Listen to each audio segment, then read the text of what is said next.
Day 9. Yesterday, we have clearly seen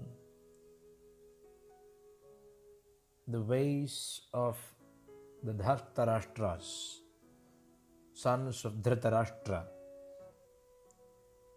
the ways they chose were not according to the dharma of the time, because they tried to endanger the lives of Pandavas in many ways. Yesterday, I was using a term, atatayinah. In the Mahabharata's time, laws were much more strict than of our present days rules and regulations. The current society takes everything in a very light vein.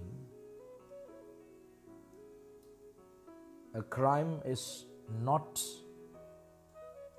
met with iron hands, so criminals have a burgeoning growth everywhere. Policing is, of course, an effective way to prevent crimes, but basically it is the dharma, the lessons on dharma that a person inculcates within him from very childhood onwards that really makes him a good citizen. So learning Mahabharata, reading Mahabharata will definitely strengthen the moral values of a person and build him up as a good citizen of the morals. While talking about Atadayinah, Sridharacharya Swami, a great commentator on the Bhagavad Gita, says, Agnido Garadaschaiva Shastrapanir Dhanapaha Kshetra Darapahartacha Shadete Hyatatayinah. He or those who sets fire to a property, a house or building, he who poisons food, he who comes to attack carrying weapons, armed attacks, he who steals money, robs somebody's wealth, he who steals land, grabs land, and land encroachment is considered as a great crime. And he who steals or abducts somebody's wife or somebody's women, all these people are called Atatayinah. Agnido Garadaschaiva Shastrapanir Dhanapaha Kshetradarapahartacha Shadete Hyatatayinah. And what is the punishment for all these wrongdoers? The punishment is nothing but capital punishment. Atadayinam ayantam hanyadeva avicharayan. Atadayinam ayantam hanyadeva avicharayan. Without second thought, kill the atatayin. Natataiva the dosho hantrubhavati kaschana.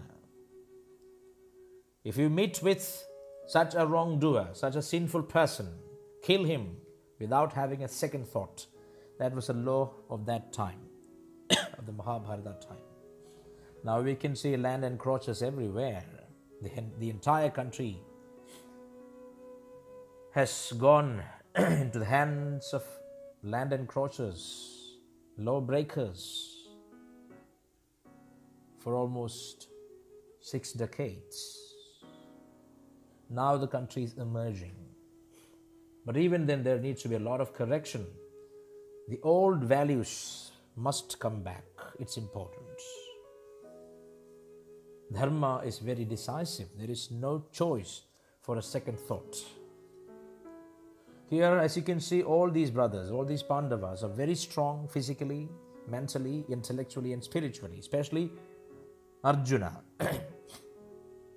son of Pritha. So that is why Arjuna is called Partha, son of Pritha. So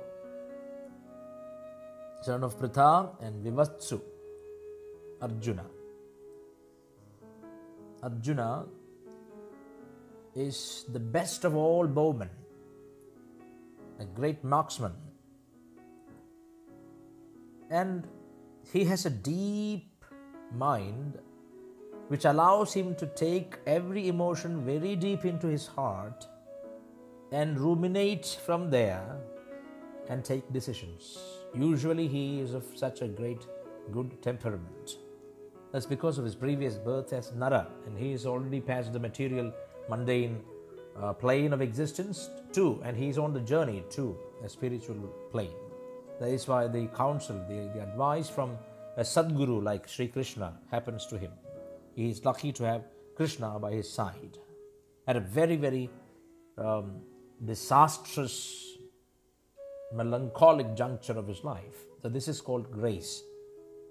You are caught up in the midst of a problem, or you are going somewhere, you lost your way, and somebody out of blue comes for your rescue and guides you to the right place, right address. And that is grace. Likewise, Arjuna was also caught, trapped in this bloodiest war of the times. And he didn't want to fight in the war field. And such a melancholy, such a dilemma was carefully uplifted from his mind by the great Sadguru Sri Krishna Paramatma. So that is why it is said that Arjuna's mind is usually very deep, his psyche is very composed. But as you know, at the time of exile, he had to dress up as a woman. So Bhagavan Krishna makes a passing comment like Klaibyam.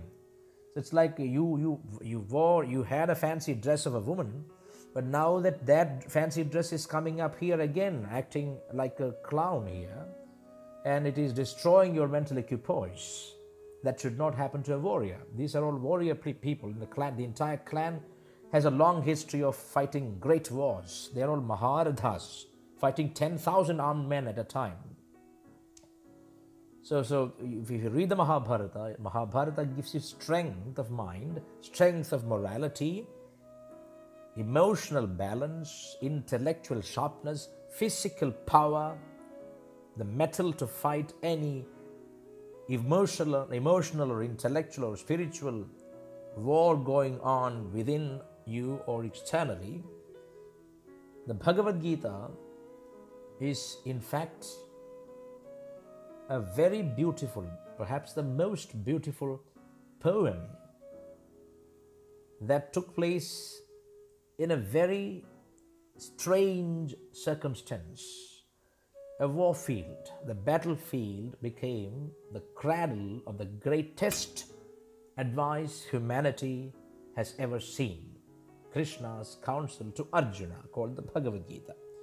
So you must know that Arjuna, it is clearly stated in the Vanaparva that Arjuna is like a lion, or he is like an elephant. He's able to kill all the bowmen. He's a Maharadha himself. Without anybody's assistance, he can do it alone.